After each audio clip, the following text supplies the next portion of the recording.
son fáciles. Y atiendan bien porque le voy a probar en el examen. El examen mide el conocimiento, mide el pensamiento y mide la forma de razonamiento del texto. ¿Está bien? ¿Por qué? Porque tienen que aprender a razonar ustedes. ¿O cómo piensan rendir el revalida? El revalida es un examen de las cosas más difíciles que hay en el planeta, ¿verdad? Yo no voy a rendir. Y en la CONARENSE, peor.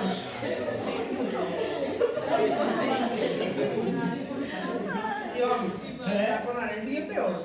Tampoco me vas a rendir. El MIR más todavía. Uno de los exámenes más difíciles de mi vida que me tocó ver, me tocó presenciar es la CONARENSE. Me estresé como esos condenados. La CONARENSE. La CONARENSE es el examen de residencia médica acá en Paraguay. Y juegan, aparte de eso, juegan muchísimo con la presión de uno. ¿Por qué? Porque yo entré a rendir al mediodía, a las 12, que ahora me dieron mi prueba a las 4 de la tarde. Revalida também é assim, a parte prática é desse jeito. A Y parte estaba ahí. Yo me tomé un Cognill para rendir. Imagínense el nerviosismo de nerviosidad. Pero pasé por eso. Bueno, pancreatitis aguda. Páncreas, pesa, esto tiene que saber, que pesa entre 75 y 125 gramos y mide entre 10 a 20 centímetros, ¿sí? Está dividido en cabeza, cuerpo, cuello, cuerpo y cola. Está irrigada por la arteria mesentérica superior y tiene una estrecha relación con el duodeno, ¿verdad? Incluso se llama complejo duodeno pancreático. Bueno, tienen que saber de cómo se producen las secreciones pancreáticas para que puedan entender la pancreatitis aguda. El páncreas tiene células acinares en un 85% y tiene conductos, ¿verdad? Que las células acinares van a producir su secreción para excretarse por los conductos. O sea que los acinos del páncreas van a producir las enzimas pancreáticas para que salgan del páncreas. ¿Sí? ¿Y cómo van a salir del páncreas? A través de los conductos. Bueno, entonces tenemos que los conductos, para que pueda transportar esas enzimas, tienen que tener agua y electrolitos, ¿verdad? Que solo sirven de transporte, desde el Wilson hasta el duodeno. Y los acinos van a producir y secretar las enzimas proteasas. ¿Y qué son proteasas? Son enzimas líticas que sirven para destrucción, degradación, eliminación de los enlaces. ¿Para qué? Para que los alimentos se absorban. ¿Estamos? Sí. ¿Qué son? La tripsina, la quimiotripsina, la carbopexilasa y la elastasa. La amilasa y la lipasa. Las enzimas pancreáticas se sintetizan y recorren el páncreas en forma inactivas, que se llaman proenzimas. Eso uno, ¿para qué? Para que nosotros no hagamos pancreatitis aguda todo el tiempo. ¿Por qué? Porque si no íbamos a tener pancreatitis aguda todo el tiempo. Y el páncreas produce también un inhibidor de la tripsina, que permite que no se active la tripsina dentro del páncreas. O sea que son dos mecanismos de protección, de autoprotección del páncreas. Uno es el inhibidor de la tripsina y otro que se secreta como proenzima. Con la estimulación de la secreción pancreática que nosotros vamos a ver acá,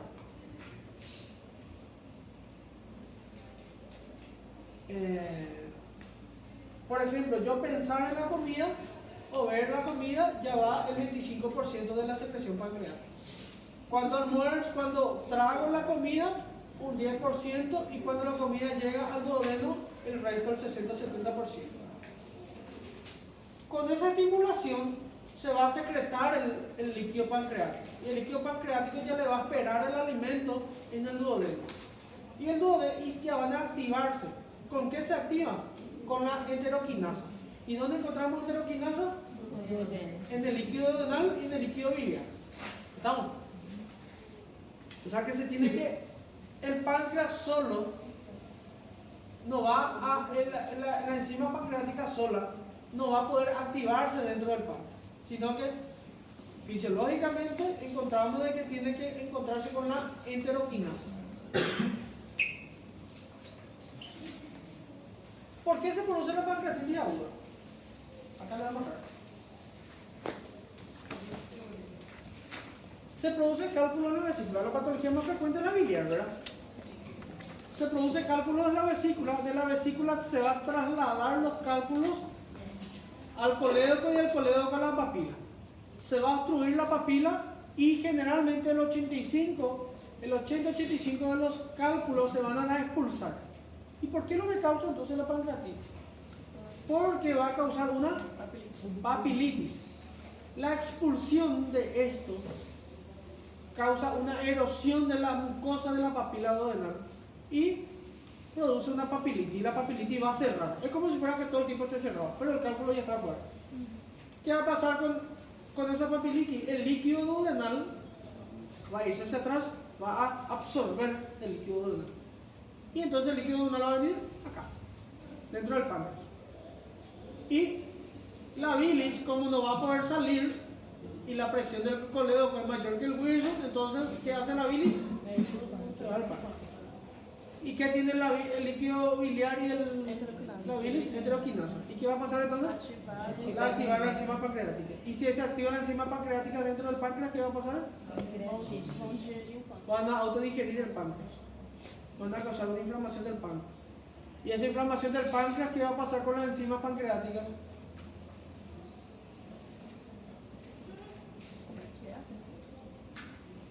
Se van a ir al torrente sanguíneo. Y todas las enzimas pancreáticas líticas activadas van a recorrer el torrente sanguíneo y ¿qué van a causar?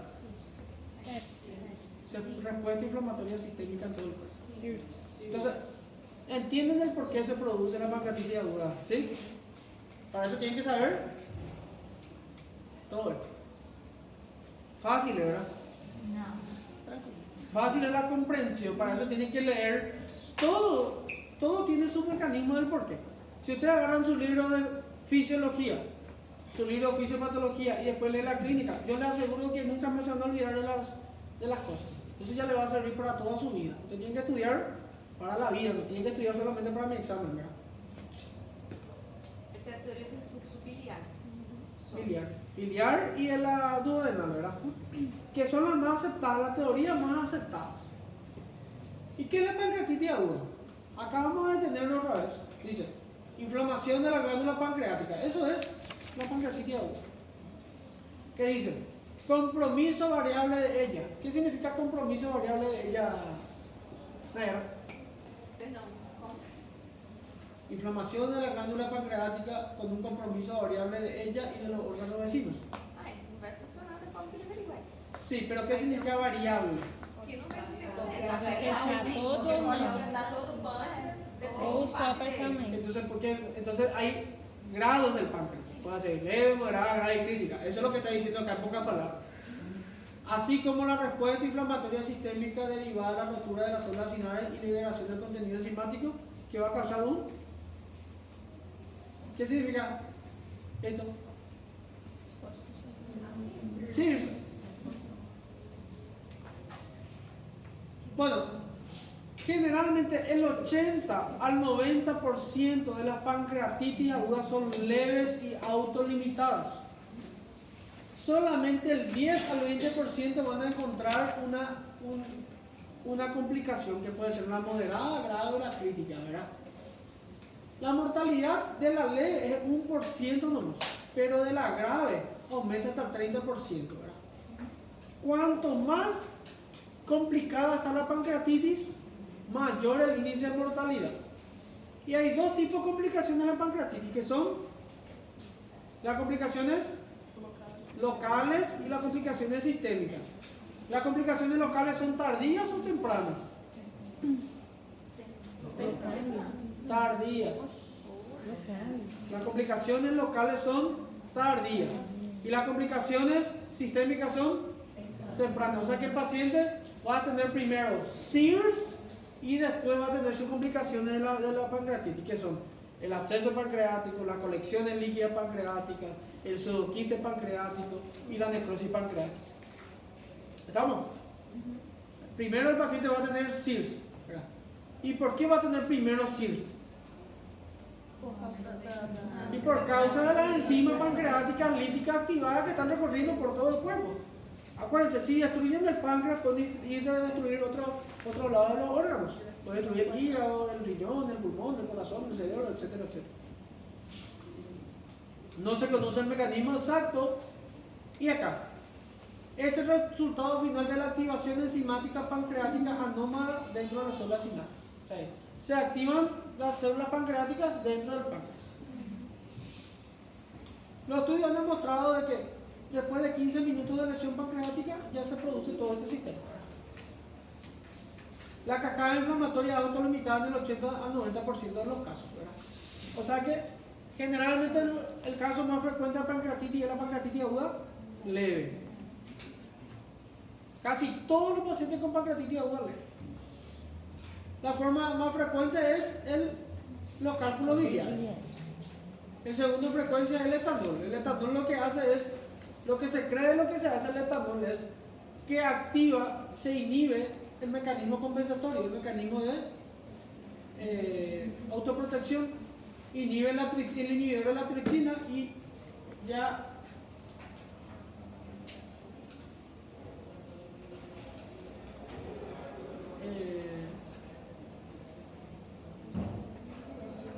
esta enzima se activa dentro del páncreas. O sea que lo que se hace es una activación prematura de las enzimas pancreáticas en la forma alcohólica, ¿verdad? Después hay otras causas que son menos frecuentes. ¿Dónde estamos? Acá. Después está la CEPRE, la inducida por fármaco y la hipertrigliceridemia. Esto ya les mostré. ¿Cómo viene el paciente? Como síntomas carinales, dolor en barra, náusea y vómito. El dolor en barra es este dolor abdominal, el 95% de los casos. Y solamente el 50% va a tener un dolor en cinturón. Cinturón. Anorexia en el 85%, náusea y vómito 75%, etcétera, etcétera, etcétera. ¿Qué significa que el paciente tenga fiebre? SIRS. ¿Le damos ahora antibiótico al paciente con pancreatitis aguda y fiebre? No. ¿Y si tiene leucocitosis y fiebre? ¿Vamos a dar antibiótico? No. ¿Por qué? Porque es la evolución del SIRS. ¿Cuándo le damos antibiótico al paciente con pancreatitis? Quando não passa, depois de quantos dias?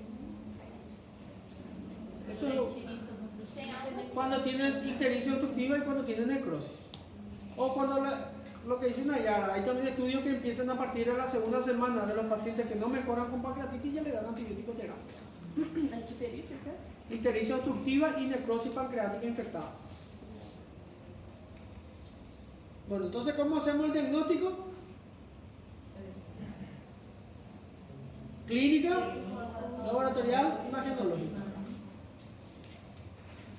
Ya saben cuándo se activa la amilasa y la lipasa, ¿verdad? No hace falta más que les diga. Ahora, ¿qué nosotros esperamos encontrar en la ecografía de un paciente con pancreatitis aguda? Uno, el páncreas aumentado de tamaño. Podemos encontrar y no podemos encontrar, ¿verdad? Pero ¿qué es lo que me interesa? La presencia de la litíasis vesicular. Ahora, ¿qué pasa si yo encuentro dilatación de la vía biliar? ¿Es normal o no es normal? No. En una pancreatitis aguda. Y en la pancreatitis aguda, sí. ¿Por qué es normal? Porque el cálculo de la vesícula tuvo que haber pasado por la vía biliar para obstruir la papila. O sea que se va a dilatar sí o sí. Se va a dilatar, esto en la vía biliar se va a dilatar igualmente si el cálculo ya no está presente. O sea que en una pancreatitis aguda que encontramos dilatación de la vía biliar, va a ser normal. Ahora, si encontramos que tiene pancreatitis y tiene cálculo en el colédoco, ahí sí es anormal. Ahí ya es una pancreatitis con una coledocolitiasis que puede causar una colangitis. Ahí es otra cosa. En esos casos sí damos antibiótico terapia. ¿Por qué? Porque la coledocolitiasis va a estancar la bilis y puede causar una colangitis. ¿Estamos? Sí. Entonces, es normal de que el paciente, o sea, no es normal, es esperable, o sea, se encuentra de que el paciente con pancreatitis aguda tenga el colédoco dilatado. No hay ningún problema con eso. Incluso puede tener un pequeño rango de ictericia. ¿Sí? ¿Qué pasa con un paciente que no se opera de su vesícula y tiene todavía... Un paciente que se recupera de su pancreatitis. ¿Cuándo se recupera su pancreatitis? El tercer día ya el paciente ya está totalmente recuperado. Incluso ya se puede operar. Se tiene que operar al paciente con pancreatitis de su vesícula antes de salir del hospital. ¿Por qué? Porque va a volver. ¿Y por qué va a volver? Por causa em relação à produção de enzimas, não é? Uno por la estimulación. ¿Tu nombre? ¿Tu nombre? ¿Tu nombre? Aline. Aline. Aline tiene una pancreatitis y ya no tengo lugar para operarle. Le mando a su casa. ¿Qué va a hacer Aline? Aline se va a cuidar de la comida, ¿verdad? Ya sabe. Pero su marido, su hijo no. Fazer churrasco, aí tem... Va a hacer un bacon frito y pensar en el bacon frito ya estimula. Ya estimula. Entonces yo le estoy mintiendo, y al comer, yo le estoy mintiendo a mi páncreas. ¿Por qué? Porque yo estoy pensando en la comida del vecino. Entonces va a causar todo este problema otra vez. Este es un mecanismo fisiológico. ¿Y qué pasa? La vesícula se va a contraer y va a volver a liberar piedritas y va a volver a obstruir y va a causar su pancreatitis. Y otra cosa, que cada vez que pasa cálculo en el colédoco, el ciego se vuelve más grueso y más corto. Si pasó un cálculo, significa de que va a pasar más cálculos. Y cada vez que el cálculo pasa por el cístico, el colédoco, el cístico se acorta y se engruesa. Entonces tiene dos chances más de hacer dos mecanismos por hacer una pancreatitis más. ¿Por qué? Porque el colédoco ya está dilatado y el cístico también. ¿Entienden? Ahora,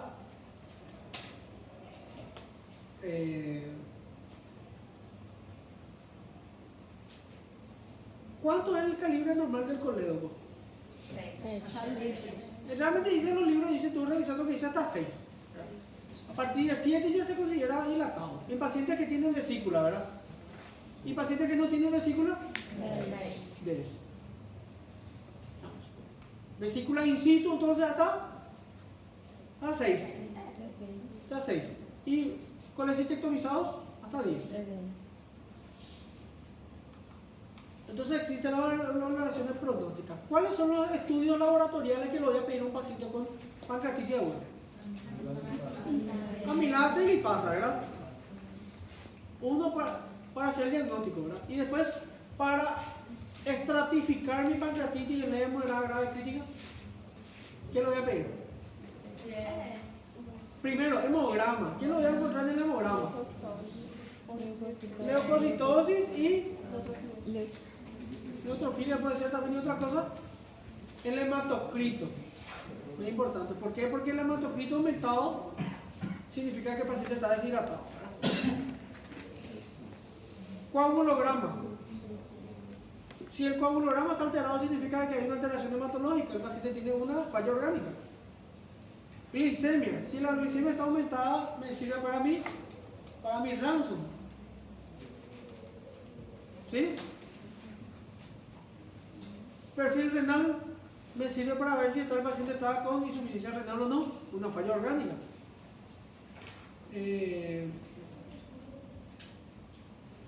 PCR.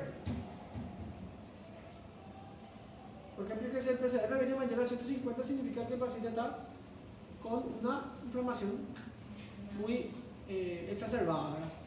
Y esos son los estudios que le tengo que pedir. Y gasometría arterial.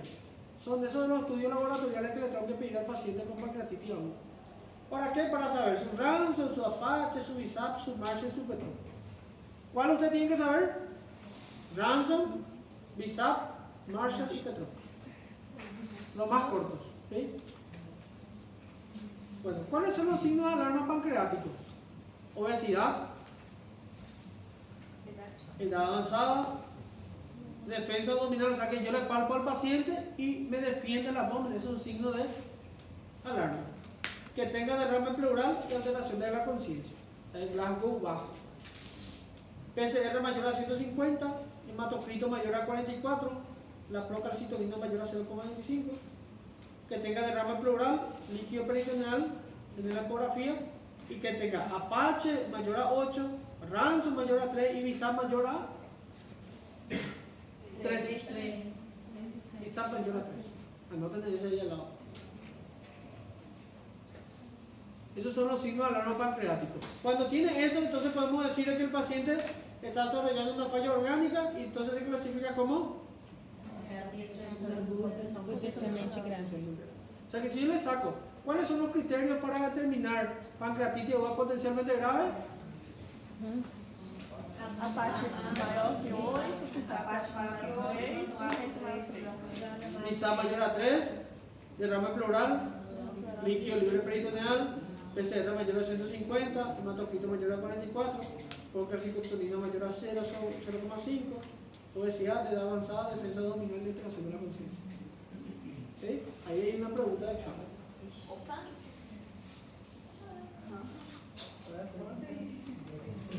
Bueno, ¿qué dice el Ransom? El Ransom lo que me determina es si tiene mayor a 3 o menor a 3. Es lo único que quiero saber. ¿Qué es lo que voy a medir al ingreso? Si tiene mayor a 70 años, si la glicemia es mayor a 220, si los leucocitos son mayores a 18.000, si el LH es mayor a 400 y si el aspartato aminotransferasa es mayor a 250. O sea que tengo que medir también el patograma al paciente y el LH. Solo eso me sirve. El Visap, el boom se convierte de urea a nitrógeno ureico, la bomba ureico nitrógeno. Hay una forma de calcular, busquen en su teléfono forma del boom. Entonces, eso se calcula. Si es mayor a 25, es un punto. Si hay el plasma menor a 15, un punto. Si tiene SIRS es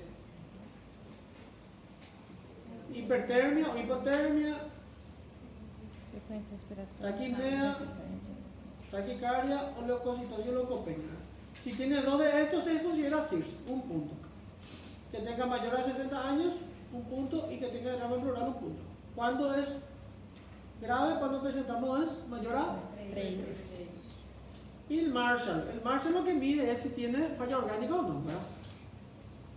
Con el PAFI, la presión arterial del signo del FIO2, la creatinina y la tensión arterial. Cuanto más tiene, menor el punto, más falla orgánica tiene el paciente. Bueno, ¿cuándo le pedimos tomografía a los pacientes? Caso grave. Potencialmente grave en adelante. ¿Pancreatitis aguda leve le pedimos tomografía? No. No, porque son autolimitados. ¿Verdad? Entonces solamente cuando tenemos pancreatitis aguda grave o leve con mala evolución clínica, que se llama pancreatitis aguda potencialmente grave. ¿Verdad? Y le pedimos para diagnóstico de la pancreatitis cuando hay duda en el diagnóstico. Muy bien. De entrada no se pide tomografía. ¿Por qué? Porque ahí solamente ecografía. ¿Cuándo le pedimos a todos los pacientes con pancreatitis aguda potencialmente grave? A partir de las 48-72 horas. ¿Por qué? Porque tiene más riesgo de desarrollar ¿qué cosa? Necrosis pancreática, ¿verdad? Hay pacientes que tienen tomografía con contraste. La tomografía contrastada. Hay pacientes que tienen alergia al contraste, la vamos a pedir. Y vamos a clasificar con esto, con la tomografía, con los criterios de Baltasar. ¿Cuál es el criterio de Baltasar? Acá. Baltasar A, B, C, D, que me da los puntajes que acá les dejo. Con esto voy a juntar y voy a ver. Si no tiene falla orgánica y no tiene necrosis, leve. 80-90% de los casos. Si tiene necrosis infectada, pero necrosis estéril o fallo orgánico transitorio, o fallo orgánico, no, en los dos, o fallo orgánico moderado. ¿Cuándo decimos que es transitorio? Os dias Menor a 48. 48 horas. Si es mayor a 48 horas es persistente. Si tiene necrosis infectada o fallo orgánico persistente, grave. Y la crítica tiene los dos, necrosis infectada y fallo orgánico persistente. Acho que eu quero saber crítico, né? Cuanto más se acerca a la crítica, mayor el índice de mortalidad tiene el paciente. Tratamiento, acá, ¿por qué le vamos a reposo gástrico al paciente? Para evitar la nueva pancreatitis. Muy bien. ¿Para qué la vamos a hidratar? Por causa do vômito. Uno, porque se va a deshidratar. Y otro, Bom, então, febre. ¿por qué le vamos a Por fazer hidratar al macrófilo paciente? dele. Macrófilo de baixo. Puede ser la hematócrito bajo. Pero ¿cómo vamos a eliminar la enzima pancreática que está recorriendo el cuerpo? Orinando. ¿Y cómo vamos a estimular la diuresis? Hidratando. ¿Por qué? Porque si le doy furosemida se va a deshidratar más al paciente, ¿verdad? Entonces, la hiperhidratación. ¿Y por qué le vamos a dar analgesia? ¿Qué analgesia le vamos a dar?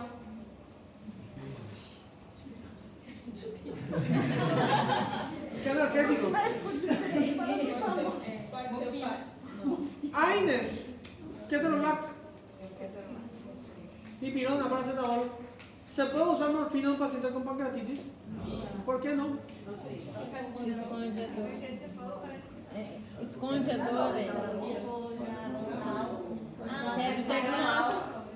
Sí se puede usar. Ah, pode. Anteriormente la morfina se pensaba que causaba un espasmo del esfínter de Oddi. O sea, causaba cerraba supuestamente el esfínter, entonces agravaba más el cuadro de la pancreatitis. Pero se demostró de que no es así, de que todos los opioides, ¿cuáles son los opioides? Tramadol, morfina, meperidina, fentanil, todo lo que vos encuentres de opioides va a causar una hipertensión del conducto del Wirsum, va a aumentar la presión y eso puede cerrar, puede causar un poco más de dolor al paciente con pancreatitis, puede agravar los síntomas. Pero se demostró que la tasa de complicación de la pancreatitis por el uso de un opioide es muy baja. Entonces, anteriormente se usaba la meperidina. La meperidina es un análogo de la morfina que causa menos hipertensión o más que la morfina. Solamente que la meperidina sale más cara y la morfina sale barata. Creo que la meperidina sale 50 reales y la morfina sale 5 reales. La morfina es el medicamento más barato que hay en el planeta. Y sí se puede usar los opioides. Analgesia fundamental. ¿Cuándo le damos de comer al paciente con pancreatitis? Leve. Leve. Eu acho que é quando já passam os sintomas. ¿Cuándo pasan muy bien? Cuando pasan los síntomas, generalmente desde el tercer día. Si el paciente ya no tiene dolor, si ya no tiene defensa, no vomita y no tiene distensión abdominal, le vamos a dar de comer. ¿Qué pasa con los médicos antiguos? Se queda 5 o 10 días sin comer y el paciente tiene una pancreatitis leve, no. Está esperando su cirugía sin comer. É 5 dias, então? No, 3 días. ¿Cuándo ya no tenga síntomas? ¿Qué síntomas? Dolor abdominal, defensa o empastamiento abdominal, distensión abdominal y náuseas y vómitos. No tiene que tener ninguno de los 4 para que le demos de comer. ¿Estamos?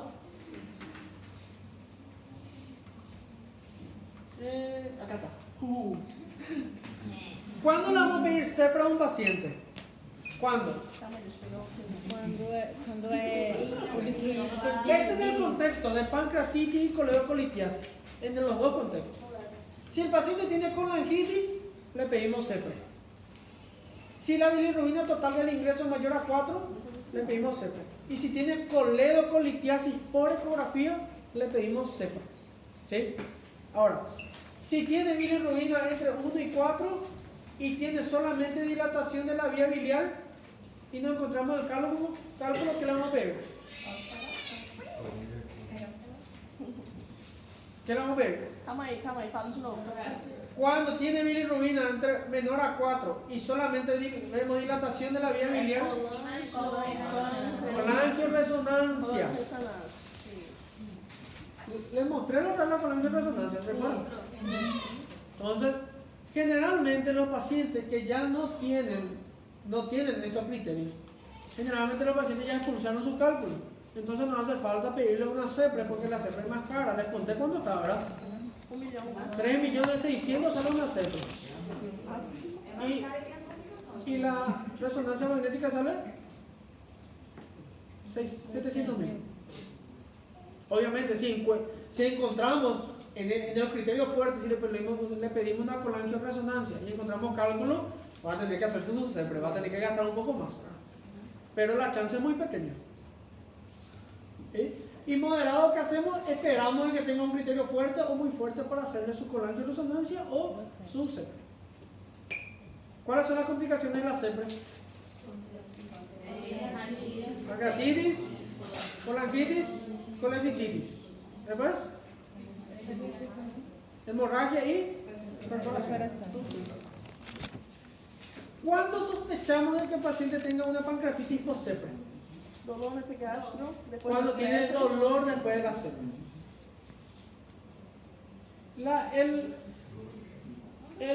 La milasa y la lipasa me sirve de pronóstico de la enfermedad. Si yo le hago su CEPRE a un paciente y le pido milasa y lipasa, ¿me va a cambiar mi pronóstico? Solamente le vamos a pedir cuando, entonces no se pide, solamente cuando vuelva a sentir dolor después de su CEPRE. ¿Cuánto tiempo después de la CEPRE se tiene que operar el paciente? 48 horas. Go home. Professor, nas complicações, quais das ites lá são as mais frequentes? La colecitis. Colecistite. Por eso se saca la vesícula. E a menos frequente? E a menos frequente? La menos frecuente es la perforación, Perfuração. que es el open window.